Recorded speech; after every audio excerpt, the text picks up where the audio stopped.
Hello student, in this lecture we are discussing the two numericals. हमने इस lecture में दो न्यूमेरिकल को डिस्कस करेंगे जो कि अपने पास ना जो हम ना मोशनल इलेक्ट्रोमोटिव फोर्स से रिलेटेड था। ठीक ना, मैंने इसकी थ्योरी को काफ़ी अच्छे से अपलोड कर रखा है चैनल पे, आप ना देख सकते हो थ्योरी को। और ये अपने पास ना क्या है कि इसमें ना लीनियर मोशन के थ्रू क्या हो रहा था कि यहाँ पे ना अपने पास जो था ना ये था क्या, एक ना लीनियर मोशन हो रहा था कि एक्चुअल हम ना ये कंडक्टर को ना क्या कर रहे थे, जब मूव कर रहे थे तो मेरे पास क्या हो रहा था, एक इंड्यूस्ड ईएमएफ क्रिएट हो रहा था। जब हम कंडक्टर को मूव करेंगे तभी तो इंड्यूस्ड ईएमएफ क्रिएट होगा, क्योंकि चेंज ऑफ फ्लक्स हो जाएगा। यहाँ पे फ्लक्स को क्या करेगा, कट करेगा। जब ये कंडक्टर मूव करेगा ना, ये जो है ना पीक्यू रॉड वो क्या करेगा, मूव करेगा तो क्या करेगा, इस ना मैग्नेटिक फील्ड को कट करेगा। तो मैग्नेटिक फील्ड के कट करने से क्या होगा, एक इंड्यूस्ड ईएमएफ क्रिएट करेगा by the changing of by distance. और लिखा हुआ ना by x is changing with the times the rate of change of flux होने की वजह से क्या हुआ, एक इंड्यूस्ड ईएमएफ क्रिएट होता है। तो सबसे पहले हम यहाँ पे फ्लक्स जो कैलकुलेट किए वो मेरे पास क्या होता है, एक एरिया था और उस एरिया के से मैग्नेटिक लाइन ऑफ फोर्स जितने पास कर रहे थे वो हमारे पास क्या होता है, फ्लक्स को दिखा देता है। Flux per unit flux into flux जो होता है वो मैग्नेटिक फील्ड इंटू एरिया होता है। ठीक ना, तो ये अपने पास फ्लक्स हो जाता है। फिर हम चेंज ऑफ फ्लक्स निकालते तो बी इंटू एल, ये अपने पास बी एल भी आ जाता था। इसको ना हम लॉरेंज फोर्स के थ्रू भी देख चुके थे। ठीक ना, देखो न्यूमेरिकल ना इसी से रिलेटेड है। कह रहा था कि एक मेटालिक रॉड है जो कि 1 मीटर लेंथ का है, जिसको रोटेट कर रहा है with the frequency 50 revolution per second, 50 revolution per second के। वन इंड को हिंज कर रखा है एट द सेंटर। देखो वन इंड को हिंज करा एट द सेंटर पे, ठीक ना, और दूसरे इंड को कहा रखा other end at the place circumference of the metallic ring. ये ना जो सर्कल, ये ना पूरा मेटालिक रिंग है। ये एक्चुअल क्या है कि पूरा का पूरा मेटालिक रिंग है, ये ना पूरा मेटालिक रिंग है। और इस मेटालिक रिंग के सेकेंड वाला जो उस रॉड का ना पार्ट है वो किस पे प्लेस रखा, सर्कमफ्रेंस पे डाल दिया। ठीक ना, ठीक है, ऐसा है। ठीक है, ये पूरा का पूरा सर्कल है, ऐसा समझ लो। ठीक ना, इसको हटा देते हैं क्योंकि इस पर कुछ कुछ मेंशन है तो वो चीज़ देखने के लिए दिक्कत होगा। तो अब देखो क्या ना कि अपने पास ये पूछा, इसके बाद बोला ना कि मेटेलिक रिंग का रेडियस 1 मीटर है और अपने पास रॉड का भी लेंथ है 1 मीटर। मतलब क्या है कि नहीं, सेंटर से हिंच करा तो ये रेडियस और ये दोनों सेम डिस्टेंस है अपने पास। ये रॉड का और ये जो अपने रेडियस है, सर्कल का रेडियस है, वो भी अपने पास सेम ही है, 1 मीटर्स का है। About the axis is passing through the centre. Axis कहाँ से पास हो रहा है, एक्सिस पास हो रहा है सेंटर से। It is axis is passing through the centre, it is passing through the centre and it is perpendicular to the plane. It is perpendicular to the plane. आप प्लेन से बोल सकते हैं कि परपेंडिकुलर एक्सिस इस तरीके से पास करेगा कि जो ये तो axis is passing through the perpendicular to the plane. अगर मेरे पास प्लेन क्या हो गया, हमारे पास जो प्लेन है वो क्या है, ये, तो एक्सिस ये होगा, कहीं ना कहीं एक्सिस ये होगा जो कि परपेंडिकुलर टू द प्लेन होगा। ठीक ना, अब यूनिफॉर्म मैग्नेटिक फील्ड दे रखा है 1 टेस्ला जो कि पैरेलल है एक्सिस से प्रेजेंट एवरीवेयर। तो E M F between the centre and the metallic ring. E M F अगर निकालोगे सेंटर और मेटालिक रिंग के पास तो ई एम एफ क्या आ जाएगा, E M F induced E M F निकालेंगे। तो देखो इसमें भी ना मेरे पास सेम एज इट इज है। क्या है कि इसमें सिर्फ सर्कुलर मोशन हो रहा है। हम ना एक कंसेप्ट से पहले देखते हैं जो कि मेथड नंबर 2 है, उसी इसमें मेथड नंबर 2 में वो मेंशन है, उसको पहले एक्सप्लेन कर देता हूँ, फिर मेथड 1 वाला भी एक्सप्लेन कर दूंगा। ठीक ना, क्योंकि इसको समझने के लिए एक्चुअल क्या है ना कि हम उसे रिलेट करेंगे ना लीनियर मोशन वाले से, तो आसान हो जाएगा इसको समझना। देखो एक्चुअल क्या है ना कि अभी तक जो रॉड है ना, ये एक तरह का ये रॉड है और ये रॉड ना क्या करता है कि कहीं ना कहीं वह 50 रिवॉल्यूशन पर सेकेंड रिवॉल्यूशन करता है। ठीक है, और ये अपने पास अगर हम देख ले तो मेरे पास क्या है कि अगर हम इसको देखते हैं ना कि मेरे पास क्या हो जाएगा कि अगर हम मैग्नेटिक फ्लक्स को देखते हैं, मैग्नेटिक फ्लक्स मेरे पास क्या होगा, बी इंटू ए। अपने पास बी क्या है, बी अपने पास यहाँ पे जो मैग्नेटिक फ्लक्स निकल के आएगा वो मेरे पास क्या आएगा, बी इंटू ए। और मेरे पास जो फ्लक्स है यहाँ पे वो क्या हो जाएगा, B into a magnetic flux, क्योंकि जो इतना भी मैग्नेटिक लाइन वो जो है क्या है कि इंटू द सर्कल है, जो इस प्लेन के ना इंटू द सर्कल है, क्योंकि अपने पास ना क्रॉस साइन दिखाता है मैग्नेटिक फ्लक्स को इंटू द सर्कल। ठीक ना, तो बी इंटू ए, तो बी अपने पास मैग्नेटिक फ्लक्स है। ठीक है, और एरिया क्या हो जाएगा यहाँ पे, पाई आर स्क्वायर हो जाएगा। एरिया हमारे पास क्या हो जाएगा, पाई आर स्क्वायर, क्योंकि हमारे पास यहाँ पे जो एरिया है ना वो पाई आर स्क्वायर है। ठीक है, पूरा टोटल एरिया हम ले लेते हैं ये सर्कल का, तो ये अपने पास सर्कल का पाई आर स्क्वायर आ जाएगा। ठीक है, तो ये मेरे पास क्या हो जाता कि मैग्नेटिक फ्लक्स बन जाता। ठीक ना, लेकिन एक्चुअल क्या है ना कि हम यहाँ पे बात कर लेते हैं कि जो हम ना इस एक सेक्टर का, कि अगर हम क्या करते हैं ना कि ईएमएफ कैलकुलेट करते हैं। ठीक ना, जब ईएमएफ कैलकुलेट करते हैं तो हम कहते हैं कि जो मेरा ना डिस्टेंस क्या है कि सम डिस्टेंस से हम क्या करते हैं, इसको चेंज करते हैं। क्या है कि मेरे पास तो ये आया मैग्नेटिक फ्लक्स, देखो यहाँ पे क्या आया था, magnetic flux B into L X, same as it is. अब हम क्या करते हैं ना, चेंज ऑफ फ्लक्स। तो हम चेंज ऑफ फ्लक्स निकालेंगे तो चेंज ऑफ फ्लक्स कैसे आया, देखो अपने पास जब पूरा टोटल एरिया था तो टोटल एरिया से हम लोग ये एल पूरा लेंथ एल इंटू एक्स, तो ये अपने पास क्या था, मैग्नेटिक फ्लक्स निकल जाता। ठीक है, कि जितने numbers of field line magnetic field line ना उस एरिया को पास कर रहा था वो क्या हो रहा था, उसी को हम बोलते हैं, वो हमारा फ्लक्स होता है। लेकिन अब हम चेंज ऑफ फ्लक्स करते हैं, क्या करते हैं ना, इसको ना हम क्या करते हैं, ये जो रॉड है इस रॉड को हम ना पी क्यू पे ले आए। अब जो रॉड का ना, रॉड हमारे पास कहाँ था, यहाँ पे था, OP पे था, हमने रॉड को क्या किया, चेंज ऑफ फ्लक्स किया। मैंने क्या किया, फ्लक्स काटा, तो ये अपने पास ना एक्स डिस्टेंस, कुछ डिस्टेंस हमने चेंज किया, ये डिस्टेंस समथिंग, ये डिस्टेंस चेंज हुआ होगा, तो ओ P से Q पे लाया। जब इस डिस्टेंस को कवर किया तो चेंज ऑफ फ्लक्स हुआ। जैसे ही चेंज ऑफ फ्लक्स होगा तो हमारे पास क्या हो जाएगा, हम इस एरिया ऑफ सेक्टर को निकालेंगे। एरिया ऑफ सेक्टर के हिसाब से अगर हम निकालें तो एरिया ऑफ सेक्टर क्या हो जाएगा, 1 मिनट। तो एरिया ऑफ सेक्टर क्या होगा, अगर इसका एरिया निकालेंगे तो मेरे पास ये होगा area of sector, theta into 2 pi, theta into 2 pi, जो पूरा total theta into 2 pi by pi r square.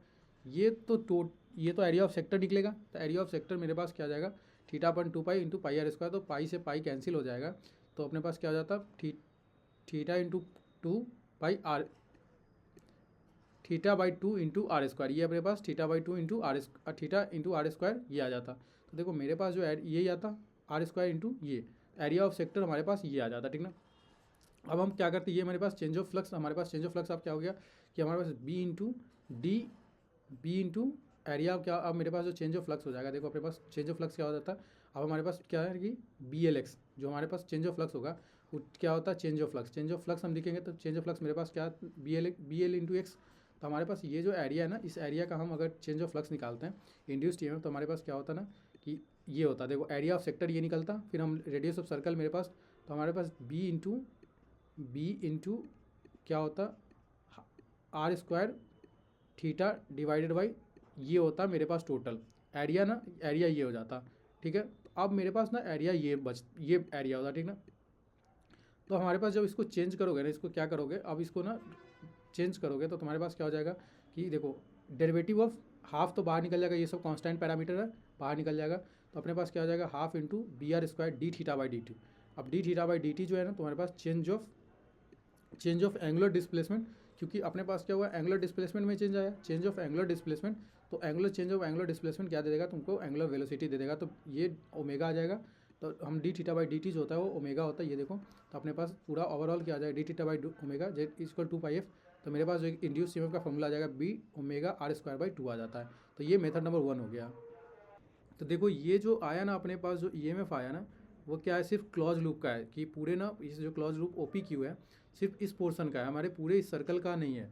हम इस पूरे सर्कल का नहीं, हम सिर्फ क्या करें, इस क्लॉज लूप का जिसमें हमने फाइंड आउट किया, ये हमारे पास आ गया क्या, ये मेरे पास आ गया इस क्लॉज लूप का, वो क्या आ गया, ये आ गया B omega into are square by 2, ये आ गया। देखो इस पर लिखा भी है टू कैलकुलेट द ईएमएफ, ये imagine the close loop OPQ is O point से P is connected with the resistor, और एक पॉइंट एक रसिस्टर अगर कनेक्टिंग करोगे rotating with the rod, the potential difference across the resistor, जो potential difference होगा ना rod, potential difference across the resistor के अक्रॉस पोटेंशियल डिफरेंस, वो तुम्हारे पास क्या होगा, जो बी होगा ना, और rate of change of area of the loop, जो कि rate of change of area of the loop, तो ये तुम्हारे पास ना if there is theta angle is between the rod, the radius of circle is, the area अपना का कितना चेंज हुआ, इतना ही चेंज हुआ ना, यहाँ से यहाँ गया तो सेम इतना एरिया चेंज हुआ। तो इसी एरिया को जब हम निकालते हैं तो मेरे पास क्या हो जाता है, ओवरऑल जो मेरे पास जो आ जाता है वो ये आ जाता है, ये इंड्यूस में BW आर स्क्वायर बाई 2। यहाँ पे हम लोग रेडियस इंड्यूस्ड ईएमएफ में अगर करंट निकालते ना, तो करंट क्या निकालते हैं, तो मेरे पास इंड्यूस्ड ईएमएफ बाई रेसिस्टेंस कर देते, तो मेरे पास करंट आ जाता, ठीक ना। मेथड 1 में क्या दिया है कि एक ना रॉड को जब रोटेट करोगे तो फ्री इलेक्ट्रॉन्स क्या मूव करेंगे, फ्री इलेक्ट्रॉन्स सारे के सारे फ्री इलेक्ट्रॉन्स इस पर मूव कर जाएंगे, कि सर्कल के ना outer end rods is move toward the outer end, the Lorentz force get distributed over the ring. क्या है कि ना जितने भी इलेक्ट्रॉन्स जो होंगे ना वो क्या करेंगे ना, टुवार्ड द आउटर इंड पे मूव कर जाएंगे, इस आउटर सर्कमफ्रेंस पे डिस्ट्रीब्यूट हो जाएंगे, इस पे डिस्ट्रीब्यूशन हो जाएगा, the resulting separation of the charge produce एक इंड्यूस्ड ईएमएफ प्रोड्यूस कर देगा। The end of rod the certain value of EMF, there is no more flow of the electrons at the time, जब electrons का एक EMF के बाद, एक certain value के ईएमएफ के बाद इलेक्ट्रॉन्स का फ्लो स्टॉप हो जाएगा, और जैसे स्टॉप होगा तो मैग्नीट्यूड जो होगा हमारे जनरेटिंग ईएमएफ का, अगर हम लेंथ ले लेते हैं कि डी आर लेंथ, अगर डी आर लेंथ ले लेते हैं कि D of R radius of the rod might be right angles the field, तो अपने पास क्या होता है D is equal to V into D R, अपने पास क्या होता है ना मैग्नेटिक फील्ड हमारे पास क्या होता है ई इंटू वी हम लोग लिखते हैं वी इंटू वी एल, ये लिखते हैं, हमारे पास यही था लीनियर मोशन में। तो हम अगर चेंज ऑफ इंड्यूस्ड ईएमएफ लिखते हैं तो हम इसको लिख सकते थे बी, मैग्नेटिक फील्ड तो कांस्टेंट है, यहाँ पे अपने पास वी कांस्टेंट है, तो क्या रेडियस सिर्फ चेंज हो रहा है, डी आर चेंज हो रहा है, तो change of radius small D radius change होगा, जैसे रेडियस चेंज होगा तो हम क्या कर लेंगे, ये हमारे पास ना चेंज ऑफ रेडियस है, ठीक ना। तो अपने पास हम इसको लिख सकते थे कि हमारे पास जीरो से अगर इसको तो मेरे पास ये ओवरऑल हो गया जीरो से आर, तो ये जीरो से आर, और वी को हम लोग ओमेगा आर भी लिख सकते हैं। वी जो है हमारे पास ये वेलोसिटी है, जो कि लीनियर मोशन में अगर हम लीनियर, ये अपने पास लीनियर मोशन का वेलोसिटी होता है। अगर हम एंगुलर मोशन में जाए तो हमारे पास लीनियर वेलोसिटी का रिलेशन एंगुलर वेलोसिटी के साथ ओमेगा आर होता है। देखो यहाँ पे लिखा होगा कहीं पे ना, मैंने कहीं का ये v is equal to omega r, जो कि लीनियर वेलोसिटी ना ये होता है एंगुलर वेलोसिटी, ये आर होता है। मैंने यहाँ पे v is equal to omega r put करा। ये आर का इंटीग्रेशन करोगे सिर्फ तो अपने पास बी डब्ल्यू आर बाहर निकालो और आर का इंटीग्रेशन करो, तो आर का इंटीग्रेशन करोगे तो तुम्हारे पास क्या हो जाएगा, आर आ जाएगा। और आर स्क्वायर, जब भी एन का इंटीग्रेशन कभी भी एक सिंपल डी आर का इंटीग्रेशन करोगे ना with the integration of zero से आर, तो इसका इंटीग्रेशन क्या आएगा, R square divided by R two R square, ऊपर में आर स्क्वायर डिवाइडेड बाई 2, और ये upper limit by minus lower limit, ठीक है, upper limit minus lower limit, ठीक है। ये होता है कि यही होगा अपने पास, ठीक है। तो अपर लिमिट माइनस लोअर लिमिट, तो अपर लिमिट हम पुट करेंगे तो क्या हो जाएगा मेरे पास आर स्क्वायर बाई 2 हो जाएगा, और लोअर लिमिट तो जीरो ही है तो कैंसिल आउट। तो मेरे पास ओवरऑल क्या हो जाएगा, बी ओमेगा ये वाला टर्म्स का आर स्क्वायर बड़ा वाला आर यहाँ पे आ जाता। जब अपर लिमिट पुट कर देते तो आर स्क्वायर बाई 2, तो ये अपने पास वैल्यू चला था इंड्यूस्ड ईएमएफ का, ठीक है। देखो इस कंडीशन में जो लॉरेंज फोर्स के काम, जो लॉरेंज फोर्स के देखोगे तो एक्चुअल क्या होता है ना, लॉरेंज फोर्स के थ्रू हम देखेंगे तो मेरे पास क्या होता है, ये होता है लॉरेंज फोर्स, ये होता है क्यू इंटू अपने पास ना जो होता है वो वी इंटू बी होता है ना, चार्ज का distribution in Q into V होता है। ये होता है Lorentz force in the magnetic field. अगर कोई चार्ज को हम क्या करते हैं, प्लेस करते हैं तो वी इंटू बी क्रॉस होता है। जैसे ही अपने पास ये होता है तो अगर हम देखेंगे ना मेरे पास क्या होगा, अगर फ्लक्स को देखोगे तो हम सिंपल क्या करते हैं ना कि हम फाइंड आउट करते हैं, तो एक्चुअली 1 मिनट, ये हो जाता है Q into V into B. जब हम इसको लेते हैं कि दोनों के बीच का एंगल अगर वी और बी बीच बी के एंगल ना 90 डिग्री है, तो क्यू इंटू वी हो जाएगा, ठीक है। Magnetic force when the charge is place in the magnetic field, तो यही होगा। तो अपने पास ना क्या होता है कि अगर हम देखते हैं क्या कि अगर ये अपने पास क्या है ना कि ये कंडक्टर है, इस रॉड ऑफ कंडक्टर, ये जो कंडक्टर था रॉड, और उसमें क्या ना कि अगर हम मैग्नेटिक फील्ड को देखेंगे तो मेरे पास ये एंगल बना है थीटा एंगल, ये मेरे पास वेलोसिटी था, ये चेंज ऑफ वेलोसिटी। तो मैग्नेटिक फील्ड तक करंट का डायरेक्शन क्या होगा, करंट का डायरेक्शन हम अगर फाइंड आउट करते हैं तो कंडक्टर्स के अंदर मैग्नेटिक फील्ड क्या था, विद इन द पेपर था। तो मैग्नेटिक फील्ड अगर विद इन द पेपर है और वेलोसिटी, तो अगर हम इसको डालते हैं ना तो राइट हैंड प्लैम रूल का यूज़ करते हैं तो हमारे पास क्या होता है, करंट का डायरेक्शन, या फ्लेमिंग लेफ्ट हैंड रूल का यूज़ करो। फ्लेमिंग लेफ्ट हैंड रूल का यूज़ करोगे तो तुम्हारे पास इसको ना थंब रूल का यूज़ नहीं करो, फ्लेमिंग लेफ्ट हैंड रूल का यूज़ करो। तो मिडिल फिंगर को इन द प्लेस करो, middle finger is placed into the magnetic field, middle finger को, और थंब का डायरेक्शन तुम्हारा जो मिडिल फिंगर है ना वेलोसिटी दे देगा, और सेकंड फिंगर को प्लेस करो in the direction of magnetic field, और मिडिल फिंगर तुम्हारे पास क्या हो जाएगा, डायरेक्शन दे देगा। मिडिल फिंगर तुम्हारे पास क्या देगा, वो डायरेक्शन ऑफ वेलोसिटी देगा जो कि वी वेलोसिटी, और तुम्हारे पास अंगूठा का डायरेक्शन ऑफ फोर्स दे देगा। तो ये फोर्स का डायरेक्शन क्या हो जाएगा, तो इस तरफ करंट का डायरेक्शन हो जाएगा। करंट का डायरेक्शन निकालेंगे फ्लेमिंग लेफ्ट हैंड रूल के थ्रू, तो करंट का डायरेक्शन इस डायरेक्शन में आ जाएगा। तो हम लोग ये बोल सकते हैं करंट का डायरेक्शन अगर मेरे पास ये आया ना, तो हम ये बोल सकते हैं कि मेरे पास ना करंट का डायरेक्शन इधर हुआ तो सारे के सारे इलेक्ट्रॉन्स कहीं ना कहीं अपोजिट डायरेक्शन में फ्लो करेंगे, तो इसीलिए चार्ज का डिस्ट्रीब्यूशन इधर ना इस पे हो जाता है सरफेस पे, ठीक ना। ओवरऑल डेरिवेशन यही है, ठीक है, इंड्यूस्ड ईएमएफ निकालने का। तो अब इंड्यूस्ड ईएमएफ निकल गया तो तुम्हारे पास ये अपने पास पूछा ही था, इसमें ना पूछा था क्या कि निकालने के लिए इंड्यूस्ड ईएमएफ का ही वैल्यू पूछा था कि हाफ, तो ये हाफ था। ये अपने पास ना सब कुछ गिवन था क्वेश्चन में, फाइंड आउट कर लेना, ठीक ना। मैं कंसेप्ट बता दिया। दूसरा क्वेश्चन अपने पास था जो कि सेम फार्मूला बेस्ड है, induced EMF is half into B W B R square. तो ये अपने पास क्वेश्चन है कि एक व्हील है जो कि 10 मेटेलिक स्पोक्स का बना है, इस तरीके से 10 मेटेलिक स्पोक्स का उसका रेडियस दे रखा है, इज रोटेटेड विद रिवॉल्यूशन पर मिनट। ये दे रखा था कि वेलोसिटी दे रखा है रिवॉल्यूशन पर मिनट के हिसाब से, तो इसको रिवॉल्यूशन पर मिनट से हम लोग रेडियन पर सेकंड में जाएंगे, क्योंकि ओमेगा जो होता है वो रेडियन पर सेकंड में होता है, ठीक ना, रेडियन पर सेकंड में होता है। तो हम इसको रेडियन पर सेकंड में ले जाएंगे। रेडियन पर सेकंड में ले जाने के लिए हम क्या करेंगे ना, 120 डिवाइडेड बाई 60 इंटू 2 पाई। जब इसको 2 पाई से करोगे तो ये कैंसिल आउट होता है, 6 इंटू 2, तो ये तुम्हारे पास 4 पाई आ जाता। तो ओमेगा का वैल्यू 4 पाई आ जाता, ठीक है। अपने पास ओमेगा आ गया, बी दे रखा था, रेडियस दे रखा था हाफ तो हाफ ही है, तो बी अपने पास क्या था 0.4 जी दे रखा था। The plane of normal horizontal component of earth magnetic field, और एच का वैल्यू दे रखा था 0.4 जी, और जी का वैल्यू दे रखा है 10⁻⁻⁴। जैसे जी का वैल्यू 10⁻⁻⁴ टेस्ला तो यूज़ करोगे तो ये 0.4 10⁻⁻⁴ रेडियस ओवरऑल सॉल्व करोगे तो तुम्हारे पास इंड्यूस्ड ईएमएफ आ जाएगा, ठीक ना।